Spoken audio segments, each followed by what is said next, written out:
नारायण नारायण मित्रों, आपका हमारे चैनल बैकुंठ कथाएं पर हार्दिक स्वागत है। यहाँ हम आपको लेकर चलते हैं एक अद्भुत आध्यात्मिक यात्रा पर, जहाँ आप भगवान की महिमा और उनकी लीलाओं को एक नए दृष्टिकोण से जानने की कोशिश करेंगे। हमारे चैनल पर आप पाएंगे अनेकों रहस्यमय कथाएं, गूढ़ वर्णन, जो आपको न केवल धर्म के सही अर्थ से परिचित कराएंगे बल्कि दिव्य संसार की गहराई को भी समझने में मदद करेंगे।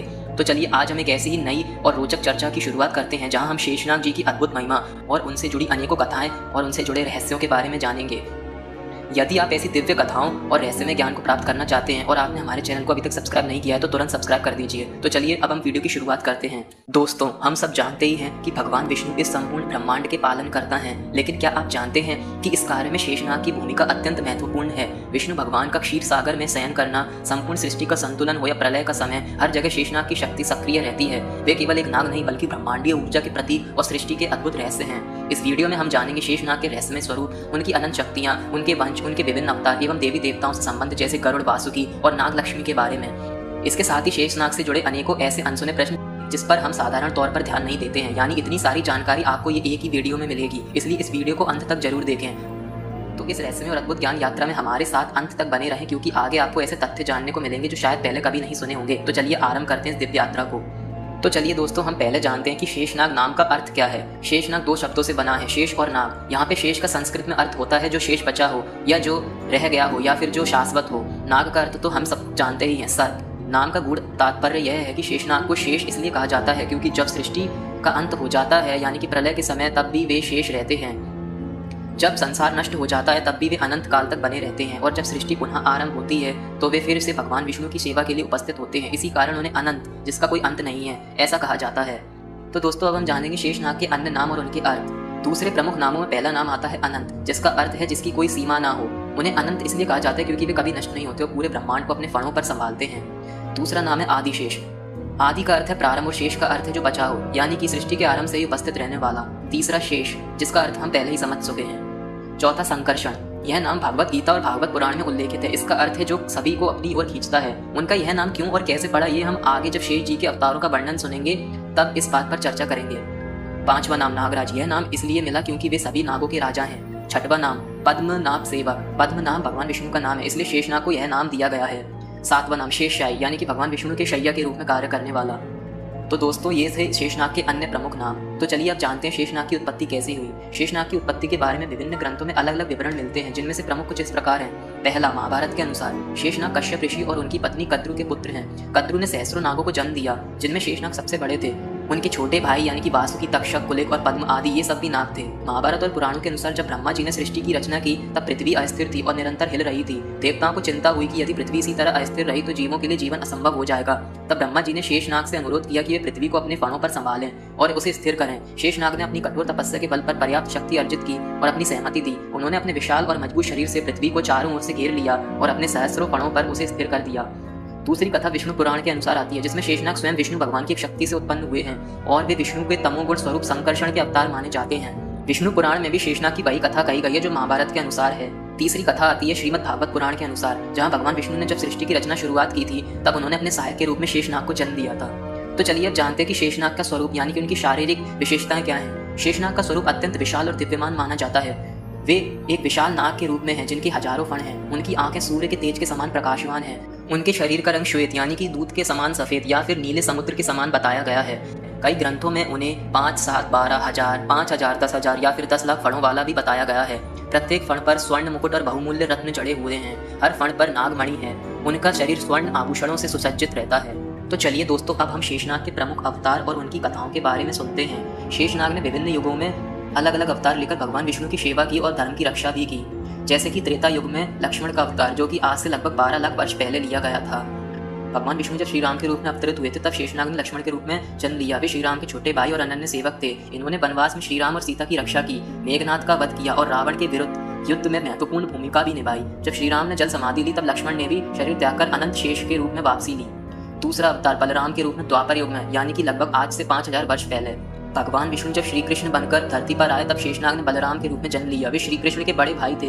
एक हास्य कथा के अनुसार बताया जाता है कि शेषनाग विष्णु भगवान से रुष्ट हो गए थे, क्योंकि जब वे राम के रूप में अवतार लिए थे तो शेषनाग ने लक्ष्मण के रूप में यानी कि उनके छोटे भाई के रूप में अवतार लिया था, जिसमें उन्हें भगवान राम की हर बात को मानना पड़ रहा था। इसलिए शेषनाग ने कहा था कि अब की बार जब भगवान विष्णु कोई अवतार लेंगे तो वे उनके बड़े भाई बनना चाहेंगे, इसलिए उन्होंने बलराम के रूप में अवतार लिया। उन्होंने यदुवंश को संगठित किया, प्रलंबासुर जैसे असुरों का वध किया और दुर्योधन भीम को गदा युद्ध सिखाया। महाभारत युद्ध के दौरान वे तटस्थ रहे, लेकिन युद्ध के बाद अपने भक्तों के साथ वन में चले गए और योग बल से अपने शरीर का त्याग कर पुनः अनंत शेष बन गए। तीसरा अवतार आता है महर्षि पतंजलि का, यानी कि आज से लगभग 2200 वर्ष पहले कलयुग में ही। उनकी भूमिका कुछ इस प्रकार रही कि इस रूप में जन्म लिया ताकि वे योग और संस्कृत व्याकरण का ज्ञान फैला सकें। उन्होंने योग सूत्र की रचना की, जिसमें अष्टांग योग, यम, नियम, आसन, प्राणायाम, प्रत्याहार, धारणा, ध्यान, समाधि का वर्णन किया गया, जिससे व्यक्ति आत्मशुद्धि और कर मोक्ष प्राप्त कर ले। इसके अलावा उन्होंने संस्कृत व्याकरण को संरक्षित करने के लिए पाणिनि के अष्टाध्यायी पर महाभाष्य की रचना भी की। चौथे अवतार में वे भगवत रामानुजाचार्य, यानी कि आज से लगभग 1000 वर्ष पहले कलयुग में ही जन्मे। शेषनाग ने कलयुग में रामानुजाचार्य के रूप में जन्म लिया। उन्होंने विशिष्ट द्वैत वेदांत की स्थापना की, जिसमें कहा गया है कि भगवान विष्णु साकार और सगुण हैं और भक्ति से मोक्ष प्राप्त किया जा सकता है। उन्होंने वेदार्थ संग्रह, श्री भाष्य और गीता भाष्य जैसे ग्रंथों की रचना भी की और श्री रंगम मंदिर में वैष्णव धर्म की पुनः स्थापना भी की। उनके प्रयासों से भक्ति आंदोलन को बल मिला और वैष्णव धर्म का प्रचार पूरे भारत में हुआ। छठवां, शेषनाग का सृष्टि की उत्पत्ति के समय और अंत के समय की भूमिका। आरंभ के समय में वे भगवान विष्णु की शैया बनकर रहते हैं। बाद में वे पृथ्वी और ब्रह्मांड को अपने फणों पर धारण करते हैं और ब्रह्मा को सृष्टि निर्माण के लिए अनुकूल स्थिति देते हैं। अंत के समय में जब महाप्रलय होती है तब शेषनाग अपने क्रोध से अग्नि उत्पन्न करते हैं, जिसमें संपूर्ण सृष्टि नष्ट हो जाती है। जब महाप्रलय का समय आता है तब सभी ग्रह नक्षत्र और सारा ब्रह्मांड विनाश की निकट हो जाता है। तब उनकी जीभ से तेजस्वी अग्नि और प्रलयंकारी विष निकलता है। यह विष समस्त संसार को जलाने की क्षमता रखता है। यह अग्नि तब तक जलती रहती है जब तक संपूर्ण ब्रह्मांड एक बार फिर शून्य में विलीन नहीं हो जाता। इसके बाद भगवान विष्णु फिर से क्षीर सागर में शेषनाग की शैया पर योग निद्रा में चले जाते हैं और नए ब्रह्मांड की रचना के लिए तैयार होते हैं। तो चलिए दोस्तों, अब हम जानते हैं कि शेषनाग को शंकर्षण देवता क्यों कहा जाता है। देखिए दोस्तों, संकर्षण नाम का अर्थ है उसके ब्रह्मांडीय महत्व के अनुसार, यानी कि संस्कृत में संकर्षण का अर्थ खींचना या संतुलन बनाए रखना है। शेषनाग को यह नाम इसलिए दिया गया क्योंकि वे संपूर्ण ब्रह्मांड को अपने प्रभाव से संतुलित रखते हैं। वे भगवान विष्णु की शक्ति के रूप में सृष्टि, पालन और संहार की प्रक्रिया में महत्वपूर्ण भूमिका निभाते हैं। भागवत महापुराण के अनुसार स्कंद 5 अध्याय 25 में कहा गया है कि वे अपने अनंत फणों पर पृथ्वी को धारण करते हैं और जब समय आता है तो वे संहारकारी अग्नि उत्पन्न करके संपूर्ण सृष्टि को अपने भीतर समाहित कर लेते हैं। इसी संकर्षण शक्ति के कारण वे समस्त दैत्यों, असुरों और अधर्म को भी अपने भीतर खींचकर संतुलन बनाए रखते हैं, ताकि सृष्टि पर हर चीज का संतुलन बना रहे। अधर्म भी इतना न बढ़ जाए कि धर्म उसके सामने झुकना पड़े।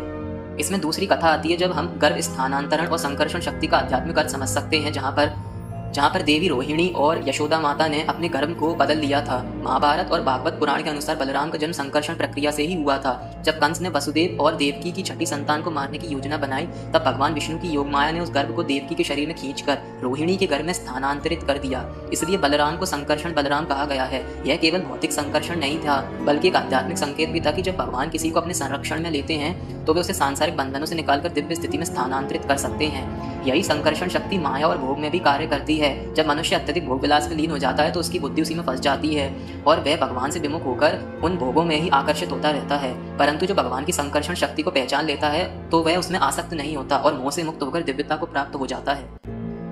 8वां प्रश्न, क्या शेषनाग केवल क्षीर सागर में विष्णु के साथ ही रहते हैं? इसका उत्तर यह है कि शेषनाग एक ही बार में विभिन्न रूपों में अलग अलग भूमिकाएं निभाते हैं। क्षीर सागर में तो वे भगवान विष्णु की शैया के रूप में रहते ही हैं, किंतु दूसरा वो पाताल लोक में नागराज के रूप में वहां ध्यान मग्न रहकर अपनी योग शक्ति से ब्रह्मांडीय संतुलन बनाए रखते हैं। तीसरा, वे पृथ्वी को धारण करके अदृश्य रूप में भी रहते हैं, जहाँ पृथ्वी उनके सिर पर एक तिल के समान प्रतीत होती है।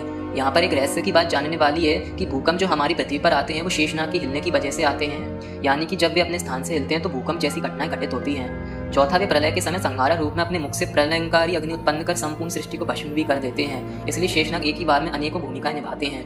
इसलिए शेषनाग सृष्टि की स्थिरता, संरक्षण और संहार की महत्वपूर्ण भूमिका निभाते हैं। नव शेषनाग और वासुकी का क्या संबंध है? शेषनाग और वासुकी सगे भाई थे। वासुकी को समुद्र मंथन के समय रस्सी के रूप में उपयोग किया गया था, जबकि शेषनाग उस समय विष्णु के पास थे।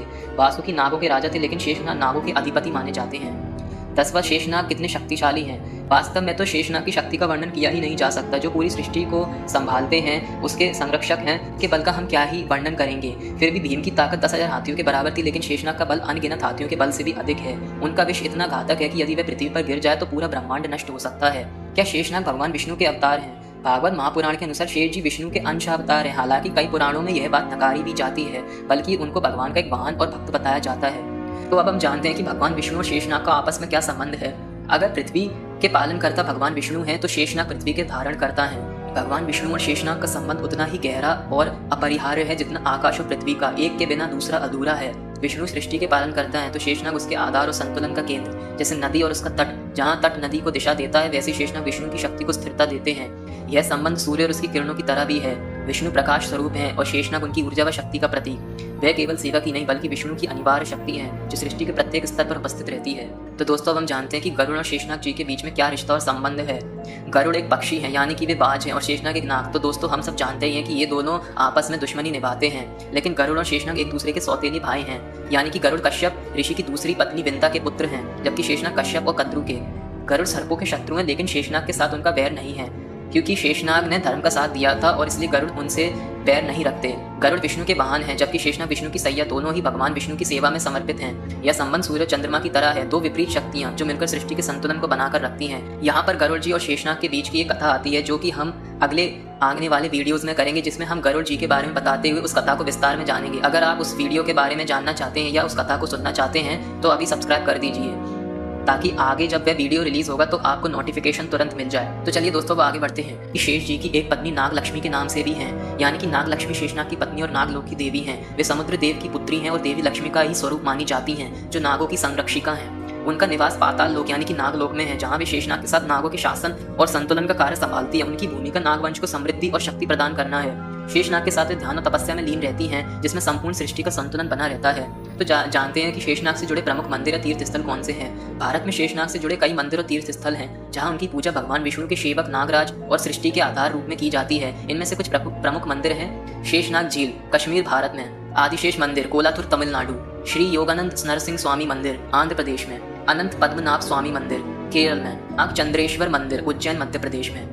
शेषनाग का धार्मिक महत्व और मानव जीवन के लिए प्रतीक। शेषनाग धार्मिक रूप से संतुलन, धैर्य और निस्वार्थ सेवा के प्रतीक हैं। वे भगवान विष्णु के परम भक्त हैं और पृथ्वी को धारण कर सृष्टि को स्थिर बनाए रखते हैं। उनके बिना यह संसार असंतुलित हो जाएगा। वे संहार और पुनः सृजन की शक्ति रखते हैं, जिससे सृष्टि का चक्र चलता रहता है। मानव जीवन के लिए यह सिखाते हैं कि धैर्य, संयम और संतुलन से जीवन सफल बनता है, जबकि भोग में आसक्त रहने के कारण मनुष्य विनाश की ओर बढ़ता ही रहता है। शेषनाग हमें कर्तव्य पालन, समर्पण और सृजनात्मक शक्ति का मार्ग भी दिखाते हैं। तो मित्रों आज की इस आध्यात्मिक यात्रा में हमने जाना कि शेषनाग केवल एक महान नागराज ही नहीं बल्कि संपूर्ण सृष्टि के संतुलन और संरचना के रक्षक भी हैं। वे अनेकों भूमिकाएं निभाते हैं जो कि विष्णु भगवान की एक सहायक शक्ति के रूप में प्रस्तुत होती है।